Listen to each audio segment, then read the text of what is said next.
This is the Success Through Community podcast.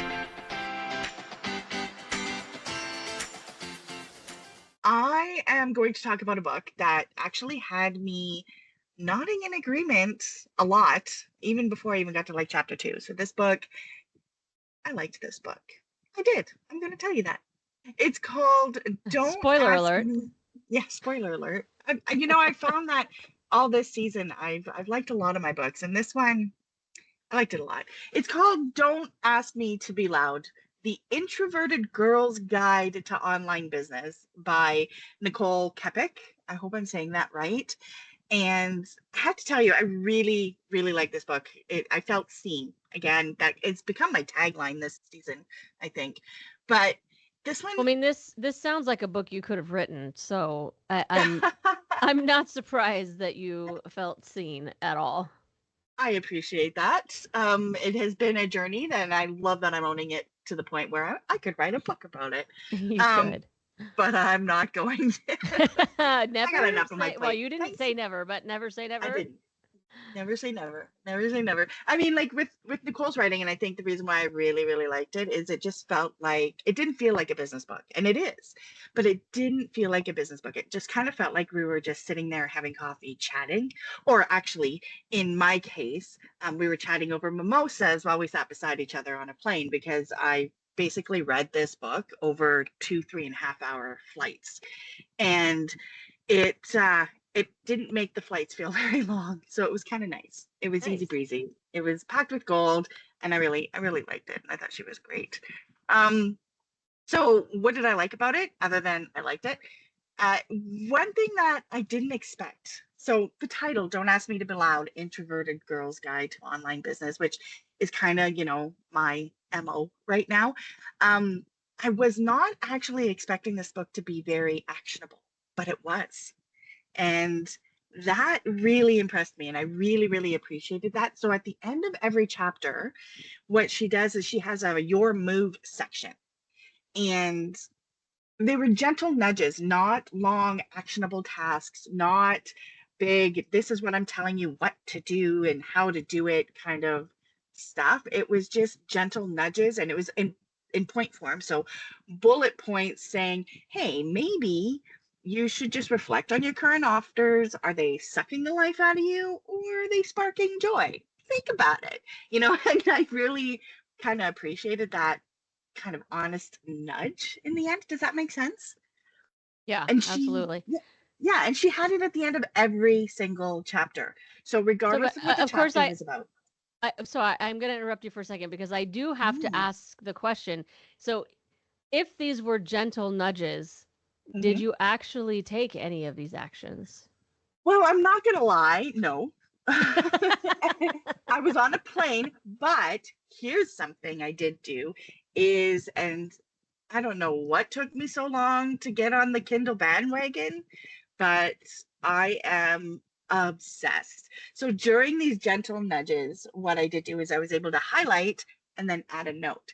So I do have lots of little notes section in this book now on how I am going to take that nudge and what my step will be to take said nudge. So as you I was plan to writing, take action. I really, really do.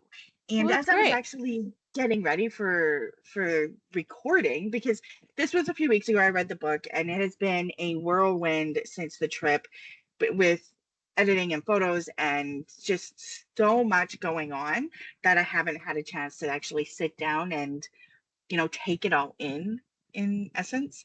So as I was kind of getting ready to meet with you tonight to talk about it, I was seeing all of these little notes, and it's like, oh yeah, I'm going to do that. No, yeah, that was a great idea. And, so I'm very excited again from the book. So I'm all, motivated and got my mojo going again after being deflated from all the other things that I have been doing, all the things that were draining my energy. And that's the only way to put it. All the things that were draining my energy. And it's kind of nice. So, yes, short answer, yes, I will be taking action, but have not yet.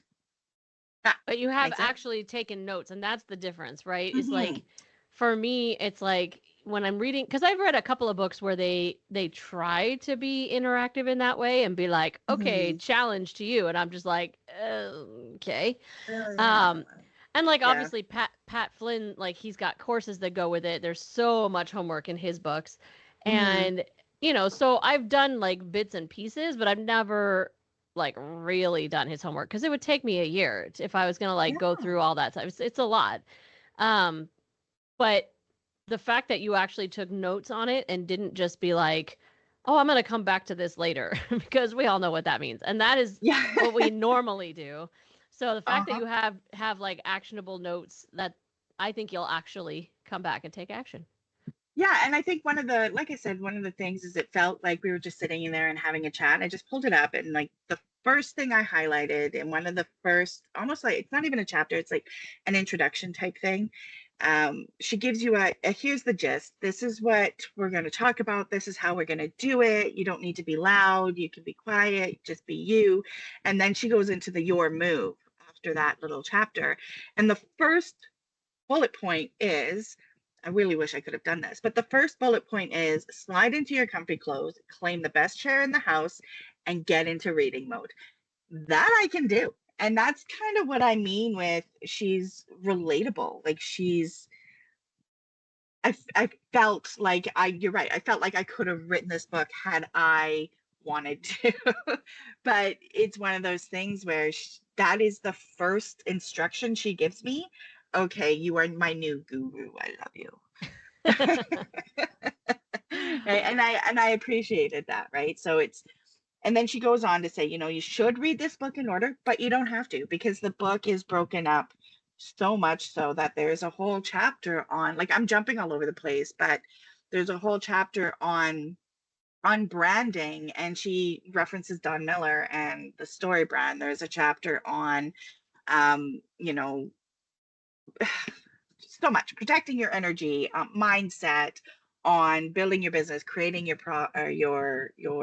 offers. Like it is to down and out, this is a business book, and I just appreciated her language and her way of presenting her advice. I thought it was really, really great. And I mean, and when she's talking about things like your branding and referencing your story brand, she's done her homework a little bit in regards to what she's talking about, because there's a strong message in what she has to say and where she got it from.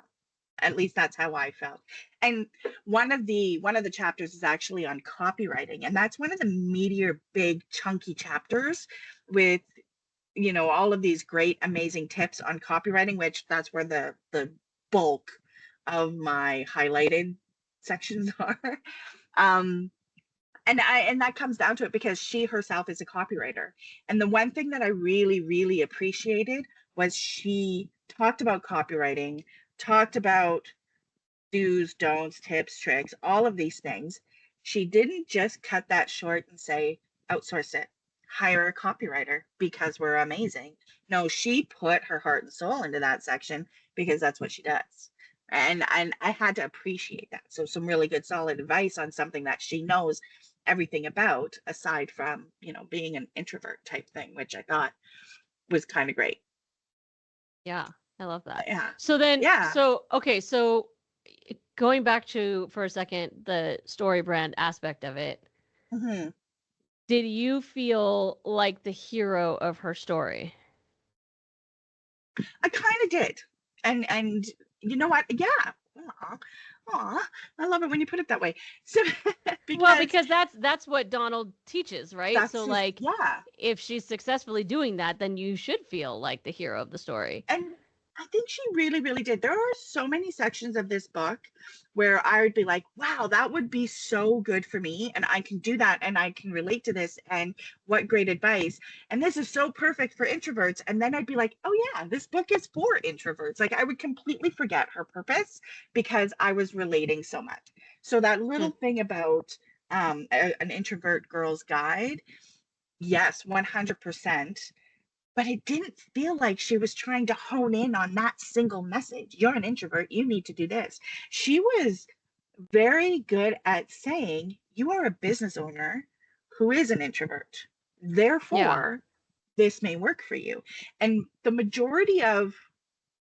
I would say the majority of the book is a lot of her storytelling in her own experiences, which was great because they're relatable. And actually, one of them I found kind of funny. It was a little bit later in the book, so it was on the last 3.5 hours I was reading this book, the second flight, and I actually got a nudge from the person sitting beside me because I laughed out loud. I'm sitting there all by myself on a quiet plane, not by myself, but on a quiet plane, and I started laughing and I got an elbow. Like, what's so funny? And I'm like, oh crap, sorry. So basically there is a section where she's talking about how she went to this big event and it was about networking, but it was also about building confidence and, finding who you are, yada yada. It was like a workshop or whatever. And they had a team building exercise, and the coach there was telling her that you need to raise your voice, that the perception of confidence comes with volume. And that's where I first snickered because, again, when you think about the myth of a introvert, that quiet means you're an introvert, that isn't necessarily true, and loud doesn't necessarily mean that you're confident and successful, right? It's those myths out there. So it made me think of that false perception, and she goes into myths and all of that stuff, but loud doesn't really equal confident or success. And this coach was telling her, don't worry, you'll never be too loud, you'll never get too loud. And that's when I really laughed because that doesn't apply to me by any means. And the perfect example is I was flying home from Los Angeles from a trip to Disneyland, and I was working out there, and I was taking pictures of kids. And so when you're taking pictures of kids, you need to let them know that you're there to have fun and you're, having a great time. And I actually got I don't want to say, what's the word? Simply put, a Disney rep came up to me and basically tapped me on the shoulder and was like, are you almost done? Because you're loud, you're scaring the people, like you are too much. And I kind of That's went, well, hilarious. if I'm too much, maybe you need to find less, because that is who I am. And it was funny because I had to take pictures of 125 children in Disneyland, and I had like 4 hours to do it. So when we called our teams Team Snow White, Team Elsa, Team Shrek, not Shrek, that was Universal, but I'm you like, get what I'm going. yes. But we had our teams, and I'd be like, Team Snow White in the house, and I'm yelling to get their attention so that they know that they need to come see me. And a lot of people didn't like that, apparently. But you know what? We're in a park. We're there I to mean, have it's fun and a good Disneyland. time. Like Everyone's everybody's loud singing. there. Yeah. Yeah. And so I would just be like, Team Snow in the house, come on this way. And I'd be like, stand over here, guys. We're going to be all great. Yada, yada, blah, blah, blah. And it was probably around the last team. So there was 25 or 26 teams. And it was probably around the last one or two teams when the Disney rep came up to me. Like, not just, the Disney camera person who takes those magic photos. No, an actual Disney representative with a name tag and managerial and a vest and a lanyard and a Were you on clipboard. Main Street or near Main I Street? was I was near Main Street. I was at the end of Main Street at the statue. Yeah. Yeah. So we got it done because, but my point is, loud doesn't mean confident, although I was confident in what I was doing, but it doesn't mean successful. It's a myth, right? And Confidence you isn't can be about too volume. loud, I apparently. totally can be. Oh, I can. I'm good at Well, it. I mean, Not everybody. if the book is saying that the coach told her Ah, you can't be too loud, well, yeah, that's that's not actually true. not true. It depends on the So, circumstances. yeah, and I really think that the point wasn't about volume as much as it was because confidence isn't about volume. Um, it's more about owning your own voice, whatever that may sound like. And that's the message I got from her story, where the coach is like, be louder. You're going to pursue confidence if you're louder. You'll never be too loud. And I'm giggling to myself, going, oh, yeah, I can be loud. And, but it was about knowing my own voice and being able to express it, whatever it is. Now, when I'm shooting children in Disneyland, it's a loud voice. 100% Well, you have it's a to. I loud mean, voice. yeah, how are you Yeah. going to get their attention otherwise? Even the just the rides and the music are so loud if you're not super loud and your Yeah. voice has to cut through all of the crowd and everything. Yeah, no, And you you want, have to be loud. yeah, and the thing is too is you got to give these reasons. Like these kids already have a reason to be happy and smile and excited, but you also have to remember these kids too are with a bunch of strangers. This is their Yeah. first time away from their parents or their family, their caregivers, whoever it is, and they're with people they've never met before. And there's this crazy lady saying, I need you to be happy for me because I want to take a picture. And that crazy lady is me. So if I can't make these kids laugh and excitable and want to have a good time and throw their arms up and scream with joy that they're in Disneyland, then I'm not going to get that picture because they're like, who are these crazies? Yeah. So well, I'm not going to say all of the kids, but some of them because they're shy, they're quiet, they don't have that confidence to be loud, I guess. But that's my point is it isn't about volume because I'm loud all the time, even when I'm not feeling confident and I'm not feeling like I can own the room. I have a booming voice and it's quite loud, but I had a point about all of that story, and it was yeah, it was that she tells you her experience about the perception about being confident and the perception of being loud, and it goes into the myths about being an introvert and the myths about being quiet.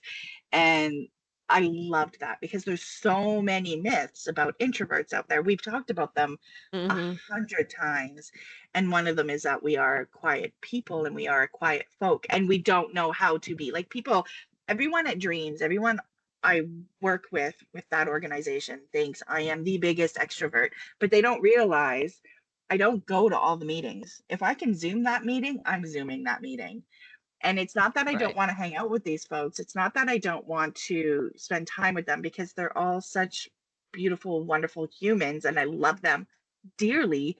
It's that I don't have the energy to be in a room and visit with 100 people who everybody wants my attention because I'm always the one that connects with everybody at least at one point during that day. I am the main connection at least once during the day for everyone. Whereas everybody else, they have their little six. They have their group of six adults that they're going to hang out with for the day, the group of six adults that they make rules with and talk to, and their group of six kids. Whereas I am with I have a touch point with all 300 people at minimum once every day, or not every day, but for that whole thing. So when we go to the meetings, they all want to touch point with me yet again. And I'm going, Yeah. okay, I'm an Well, you're just extrovert so on the day popular. of. Oh, it's popular. It's so back to the But book.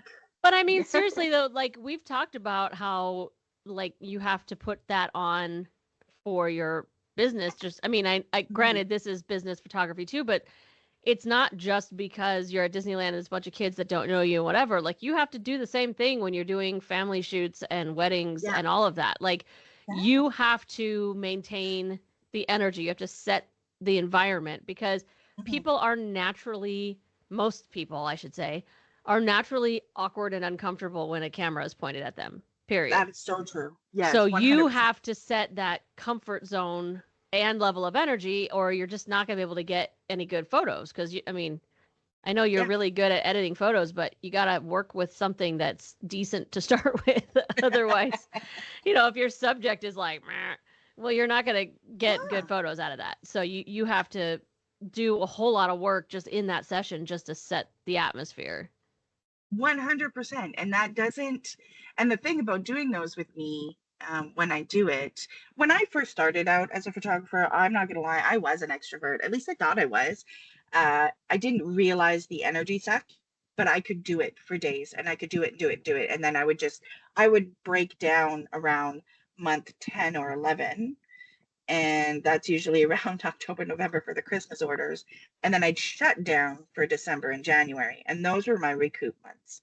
And that worked really well for me when I thought I was an extrovert because I was always, always, always on until those shutdown months. And let me tell you, when I shut down those 2 months, December and January, I shut down hard. I mean, I shut my business down. I turned my out of office on for the full 2 months. And then that's when I did my taxes, head down doing your taxes. That's when I did my, all of that stuff that I now love to do because it requires me not to exert all of that extrovert energy that I try to store for photo shoots, that I try to store for clients, that I actually now put into writing because I love writing. But it's one of those things that the book, eh, I don't even know how to put it. The book um, called to me to the point where I was like, I get it now. I get it now.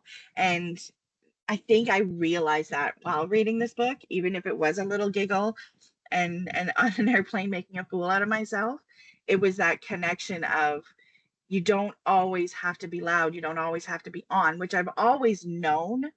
But as I'm taking the introverted journey as a business owner and an online business owner, it's definitely a different ball game. It's so different from being a photographer, right? And this book Yeah. does lean into the online business owner.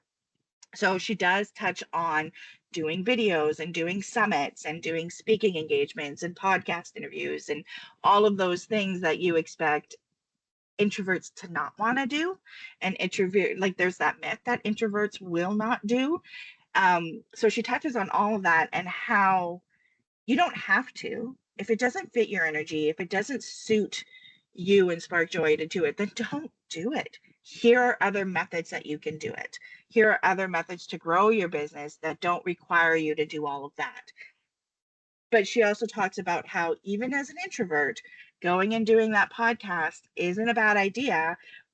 You can, exert all of your energy and then just plan ahead. Take the time you need to recover from it. Take the time to, get your energy back. What you fail to do as an introvert when you start putting yourself out there all the time is to protect your energy and protect yourself.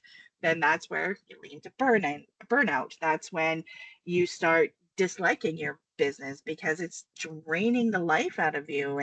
And this book really does touch on stuff like that to the point where I was like, yeah, that makes sense. I get that. And it's so common, and we've mentioned this before, that that's just kind of where the world is going right now. The world is so noisy and it's so loud online, and there are so many that more and more we're seeing introvert based marketing, quiet marketing. Even I talk nothing about or not nothing about, I talk all about quiet marketing. And now if you go to my blog, it focuses on how to do it, which is and I'm loving it so much.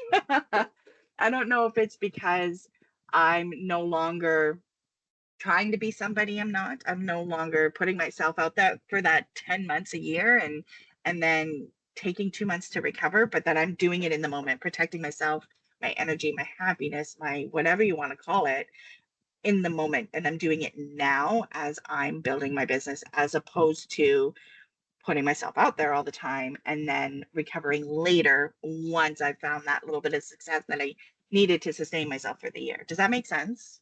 Yeah. Yeah, and I think it's interesting when you talk about how she leans into online business owners in this way, because I think another one of those myths is that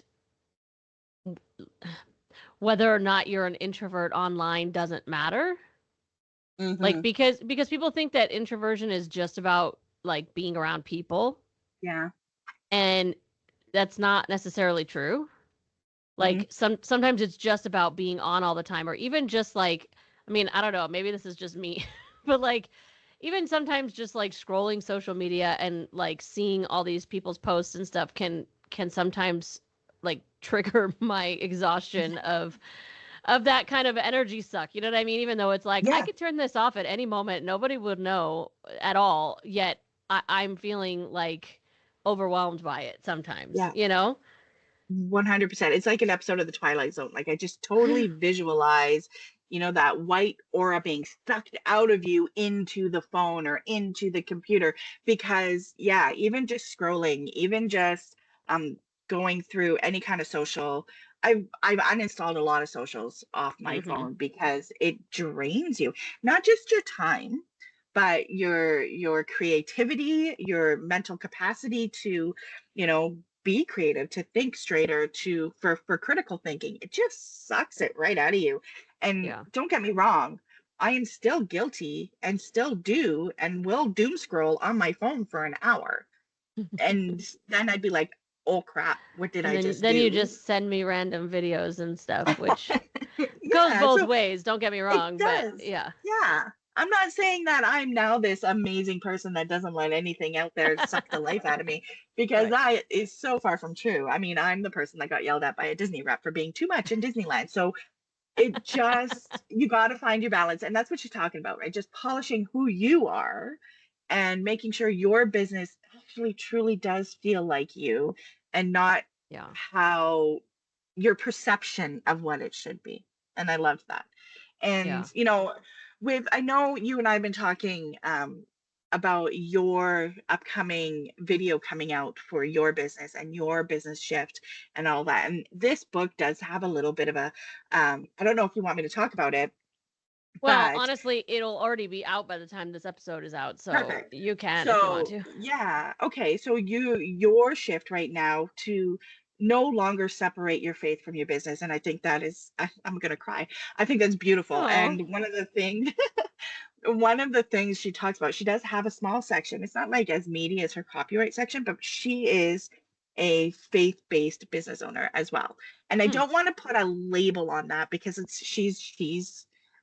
she has faith, she's religious, she's a Christian, that is who she is. Right. So I feel a little awkward putting a label on it as a faith-based business owner, simply because there is that ickiness that is out there about being a business owner, and also putting your faith into your business and letting people know that you have faith. And that's that kind of crossover that you have been shifting through and going through, Yeah. and you've made that decision to be like, this is who I am. I'm embracing it, and I'm embracing it in my business, and that's okay, and that's wonderful. And she touches on it to the point where she talks about all of those potential icky feelings that some people have, like, you can't be successful and rich and a Christian, because you have to give all your money away to the church, and all those icky things that you see online, and all of Yeah. those icky feelings that, some people at church may project because they have their own Yeah. icky feelings. And she Well, talks and about, it often comes down to, I mean, honestly, like as soon as you say that, it immediately takes me to, and I don't know the passage and I should know it, but I don't. I'm not very good at having Bible verses memorized, but I know that they're there. I just don't know the passage number. But right. it always comes back to, or the argument that you always get when you see somebody that's like a Christian and doing really well. Like I think of like um a lot of times it's worship leaders. Like Brandon Mhm. Lake comes to mind right now. Like he is doing incredibly well. He's very successful. Um, and people say like, well, he shouldn't be making that kind of money because, it's worship and da da da. And it's like, okay, number one, Mhm. the verse that you're going to use as the argument is that money is evil. But that's not actually Yes. what the verse says. The verse says love of money is evil. It never says Mhm. money is evil. And that's where people take it to like, well, if you have money and you're doing well, well then you must not really be authentic about it or whatever. This man Right. donates millions of dollars to things that he believes in. So Mhm. he's not hoarding his money. He's not loving his money in that respect. And if there is somebody out there that is a Christian and that is sitting there hoarding their money and living in their mansion, then yeah, I would question them to look at that and say, why are you doing that? But yeah, I mean this concept of you can't be successful and be faith-based and be a Christian and all that, like garbage. That's garbage. Garbage. Absolutely. And the thing is you can be a Christian and have that money, because giving your money away doesn't make you a Christian either. That's very true. And There are a right? lot of So, people and who donate money and for all the wrong reasons. So it exactly. doesn't mean anything.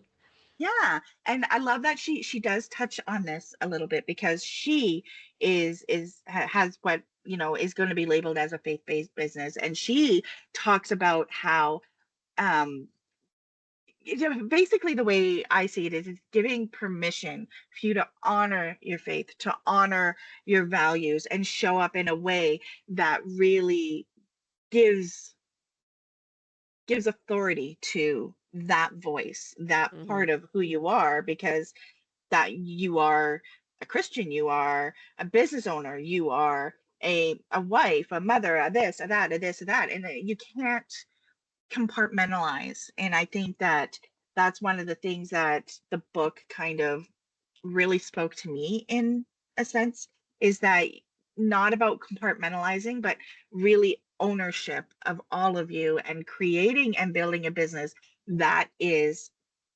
ownership and all of you, that feels good, that gives you that authority to do it with all of you. I'm just rambling now No, because no, it but I just, but I yeah, get what you're saying though, because it's like I think that logically we know and we hear it said all the time and we probably even say it all the time that we know that people don't tend to buy our products necessarily yeah, because they love our or services or whatever, because they love our right. products or services or they couldn't get them anywhere else. Like that's pretty rare. Like I Hmm. mean, I'm gonna say something that I don't really mean in this way, but like nobody is so unique that the stuff they're selling they you couldn't get it anywhere else, except for maybe the Right. magic bag. But we can talk about that later. Um, but So unique. Okay. the reality is that people are buying into you.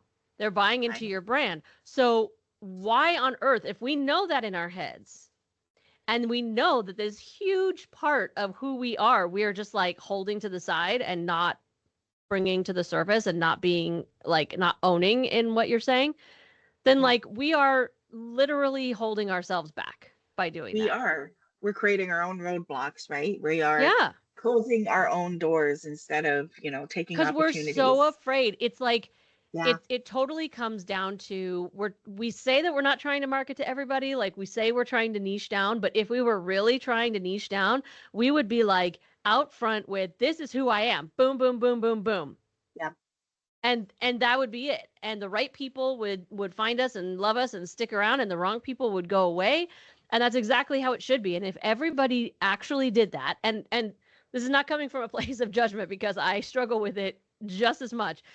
But if we all actually did that, then every single person who wanted to could have a successful business almost I without agree. even trying. I mean, you'd have to work, but like Yeah, finding your audience and doing the marketing would just be natural because you'd just be being yourself and that whole concept of law of attraction would actually happen.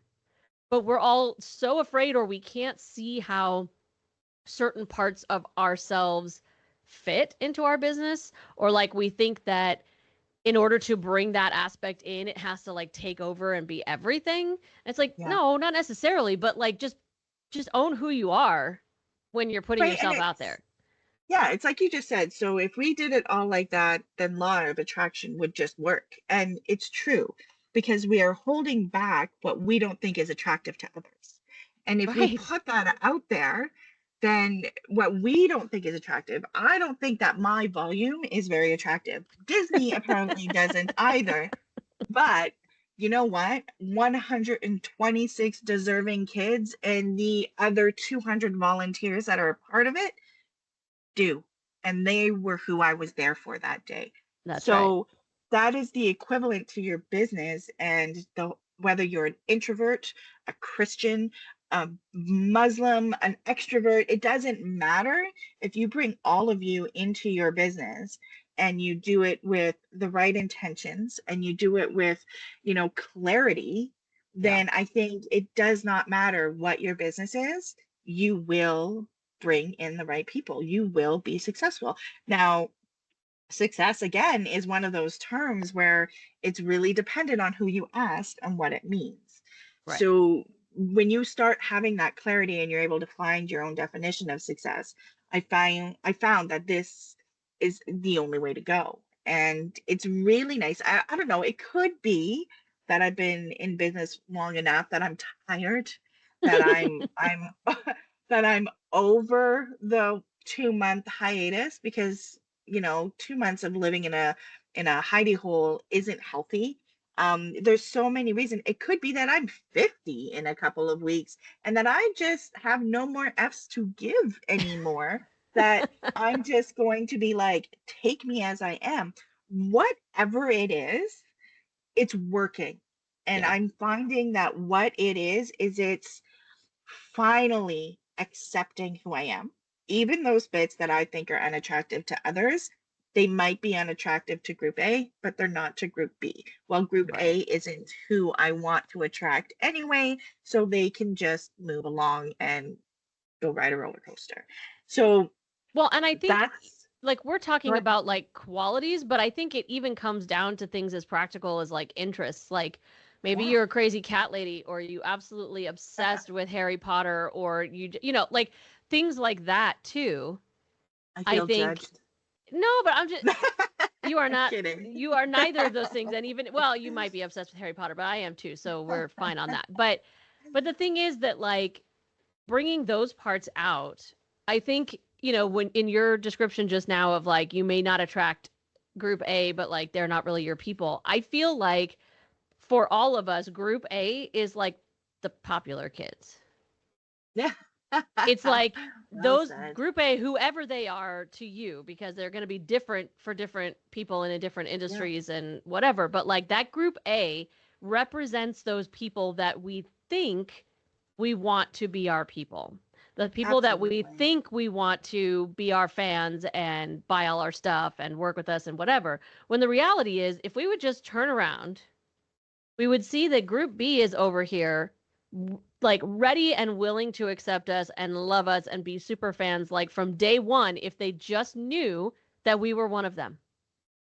Yeah. And when you say it that way too, it makes me think too, there might be a few people in group A that actually are group B. That are So, secretly, yeah, yeah, they're exactly. secretly. So and the reason why I say that is because I'm thinking about you and your business and me and my business. And I will hire you in a heartbeat for all of the things you do. You have taught me so much, but I am not a faith-based person. So I don't fall into that portion of your message. I love that message that you bring out because whether it's about faith or about humanity, I think a lot of your messaging is just beautiful and brilliant. But Aw, thanks, I don't friend. I don't I don't fall under the faith umbrella. Right. But that being said, I do fall under the Kelly knows her stuff umbrella and want to learn everything I can from you. So it's always one of those things of when you hold back, there might still be somebody out there that wants to listen to at least part of your message. And that part of your Right. message might change their life, help them get what they need to be done. It will serve them in the way that you want them to be served, even though it's not all of your all encompassing. If that makes, if that, for clarity, as much as we are out there, I think if we put all of ourselves out there and, like I said, with intention and with, truthfulness and honesty, we will attract the right people, even if it's not all encompassing of our message. Our message will, parts of it will pull people through, right? Well, and we have As to I say. remember that like just because we have a niche doesn't mean we can't help people outside of our niche. Exactly. You Yes. know? That's I what I mean, tried to say, but I with know. way I too know many that's what words. I knew that's what you were trying to say. But yeah, I mean, it's like, yeah, you don't have to know or love or agree with or relate to every aspect of Mhm. somebody in order to learn from them or love some of the things that they offer or whatever. Absolutely. But when that person is not being complete, not being their full selves, because I don't want to say like not being authentic or not being true to themselves because just because you're leaving part out or being compartmentalized doesn't mean that you're being Right, inauthentic. Okay? So I right. do want to be clear about that. Like I don't feel like I have been inauthentic previously when I wasn't talking about my faith or whatever it might be. Mhm.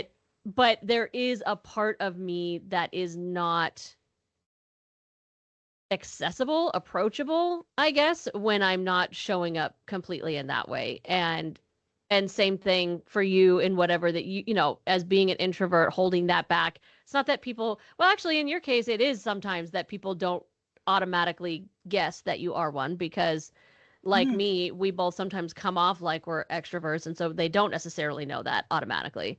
Um, Right. so, like, we're People maybe is, missing out on a connection point with someone, yeah. and that's There's really important.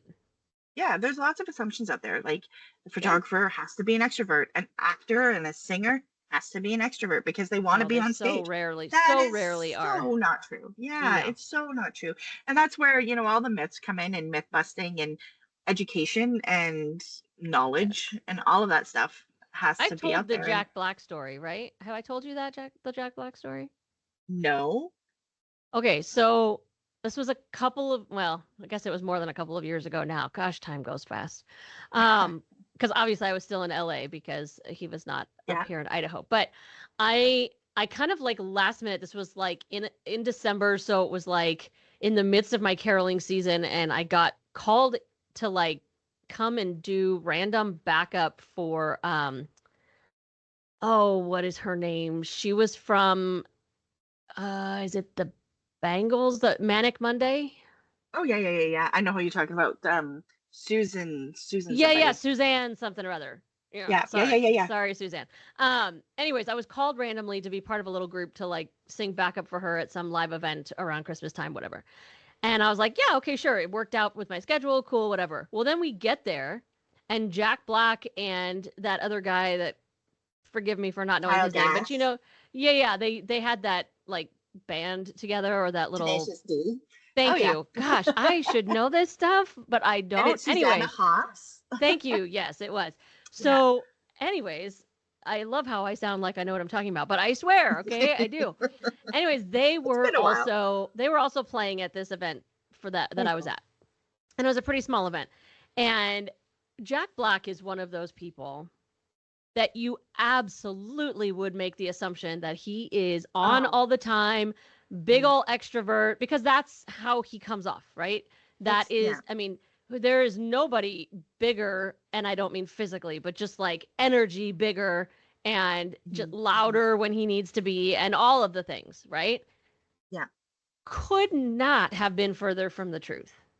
Oh, So quiet, so sweet, just like, I mean, very like, it wasn't that he was, because I mean, I've been around a lot of actor and Hollywood types that, you could say they're an introvert, but really they're just a prima donna, It definitely wasn't that. Like, it wasn't like he was talking to some people. He was like off in the dressing room, just kind of like chilling and conserving his energy, honestly, is what I think he was doing. Because nice. in order to go out there and be that big and interact, because it Yes. wasn't a huge house. And so I'm sure they had some interaction with the audience. And so, like, talk about an introvert having to, like, really use that Hmm. energy and come off as an extrovert for a significant amount of time. He has to preserve that. And there was a group of us backstage, and he still was like super sweet and took a picture with all of us. And like we took a fun with Susanna. And so I have proof of this. Okay. This is real. I'm not making any of this up. But he took a picture with us like in the dressing room in the mirror. And it was just like he was very sweet and so quiet. And it was just, and I've heard that about him elsewhere too. So I know it wasn't just like that night, like, oh, he was sick or whatever. Like that's just how No, he is. And very reserved. yeah, and definitely one of those people that you would not make that assumption at all. You wouldn't. Because most of the Never. time you see him when he has to be on, even if he's not on stage. Hmm. So we don't get to see the quiet side of him very much. And it was kind of refreshing to see that because it's like, oh, so he's not that loud, obnoxious guy. That's cool. Like, because he's funny. He's absolutely funny. But like if he was that all the time, that would be annoying. And I'm sure for him too. You know what I'm saying? I I don't think he'd be married. Well, Um, that's probably very true. She'd be but like, and that seriously, go in the other room. I don't need this energy right now.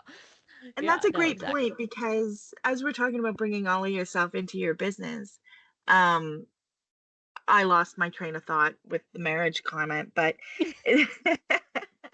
but it's true though, where he's on all the time, we don't see that quiet Jack Black, that reserved introvert, reserving his energy, protecting himself, because that's not his business. his business is Jack freaking Black and Tenacious D, right? That's what is bringing in his money. That is his business, to be that person. So then when you see him in a behind the scenes, and he is his business, right? And he's being quiet and he's being reserved, those are not things he's trying to hide. And that's what we have to remember too, is we don't have to hide who we are. We just have to remember to encompass who we are and make sure that, the right, so to speak, person comes out at the right time. Right? I am not walking down the Yeah. street or talking with one-on clients. When I get into a one-on-one with a client, I don't be like, Kelly's in the house, right? Like that is just not, but I do it when I'm shooting. So it's definitely, knowing your personalities, knowing how to bring them out, and making sure that they are sparking enough joy that your business sparks all that joy and sustains you at the same time. And I found Right. that this book, even though it talks about introverts a lot, an Introvert Girl's Guide is in the title, as I said earlier, there's parts of this book where I was like, hey, that would work great for an introvert, because she speaks to the business owner as well. So I would recommend the book 100%, especially for an online business owner who feels like they need to be on all the time, who feels that they need to be on every platform and do the silly TikTok dances and all of these Ugh. crazy things to be visible. I think Yeah. that this book will open your eyes to the fact that that is not necessary. Well, if I had to do And that, I would just give up. I'd be like, nope, yeah, not doing it. Sorry. and it's done. And I think the fact that um they say that online businesses are ideal for introverts because we can hide behind be keyboard warriors. And that's not true either, because we Yeah. still have to put ourselves out there. And she touches that. That is like, how long did it take me to be really comfortable to do the podcast? Very long, because Yeah. it's putting myself out there. And, we are what, 4 years in, and I have still not done very many on camera stuff. We used to do it, and but that's the thing, it's just, yeah, I'll get there, and I'm working on it, and I'm I halfway know. there. You've got the But as setup far now, as, so yeah, now you have no more excuses. no It's more. just, yes. Yeah, exactly. And I think that this book would be great for a little bit of everybody, and I think it's a wonderful book, and it's worth reading. And I have to give a plug here too, because I learned in the book as I was reading it, is that our lovely author Nicole is Canadian. I have no idea where she's from, or Ah. where she lives. And no, I don't know her, but she You mean you is don't know every Canadian. single person in Canada? Bob, Bob and Sue, I do, but yeah. Because there's a story about Tim Hortons, and she goes into her Timmy's Ah. Pride, which I was like, yeah, baby. So, See, I so know yeah. enough to know what that is, and that's about it. I don't think I've ever been to one unless I was like a small child and I don't remember it. Yeah, there's a few out down there, but it's still not the same. But yeah, that's my take on this book. Awesome. Now say the name of the book again and the author's name, because I remember it sort of, but let's Yeah. just remind everyone. So the book, which is let me get to the title so I make sure I give you the really good information. The book is called Don't Ask Me to Be Loud, which is what really drew me to the book. Don't Ask Me to Be Loud, The Introverted Girl's Guide to Online Business by Nicole Kepic. And the cover is great because it's a megaphone. It's a chick holding a megaphone, and that's The it. megaphone myth. Yeah, it really, the megaphone myth, it Calling really it drew me back. to it. Yes. Yeah, it's full circle. I love it. If you guys want to connect with us on social media, Jolene, do you want to tell them how they can do that? Sure. You can follow us on Instagram at Success Through Community, or join our free or paid communities over at Patreon, which is patreon.com/STC Productions.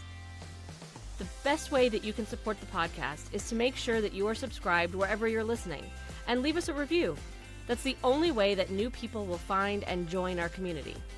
The Success Through Community podcast is hosted by Kelly Gable and Jolene Mills, and all episodes are solely the opinions of the respective host.